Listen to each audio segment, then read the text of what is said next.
Assalamualaikum warahmatullahi wabarakatuh. Salam sejahtera, salam Malaysia Madani. Alhamdulillah, bersyukur kita kepada Allah SWT kerana dengan izin dan kurnianya dapat kita bersama-sama bersua pada kali ini sempena hari pendaftaran pelajar-pelajar baru ke Kolej Kemahiran Tinggi Maraledang. Terlebih dahulu, saya Nurul Azmi bin Johari, pengarah Kolej Kemahiran Tinggi Maraledang, ingin mengucapkan selamat datang kepada semua pelajar. Pertama sekali, saya ingin mengucapkan syabas dan juga tahniah kepada para pelajar yang terpilih untuk mengikuti pengajian di Kolej Kemahiran Tinggi Maraledang. Kolej Kemahiran Tinggi Maraledang berfungsi untuk membangunkan tenaga mahir mengikut kepada industri dan juga guna tenaga. Ini adalah penggunaan baharu bagi para pelajar untuk mencipta kehidupan yang lebih gemilang.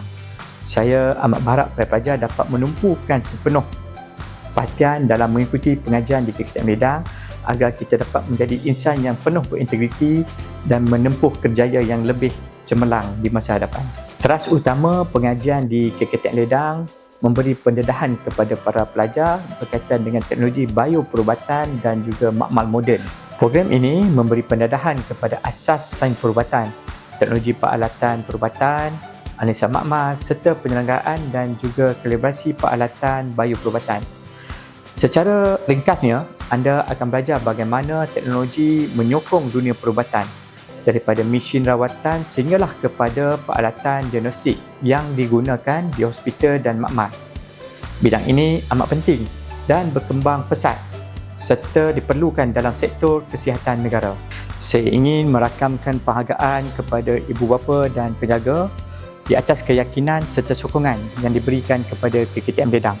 Amanah yang diberikan ini akan kami teruskan sebaiknya dan memberikan kecemerlangan serta pembangunan sasiah kepada para pelajar. Kepada para pelajar, manfaatkanlah segala peluang yang diberikan. Cabar diri, terokai ilmu dan bentuk disiplin serta etika kerja yang tinggi.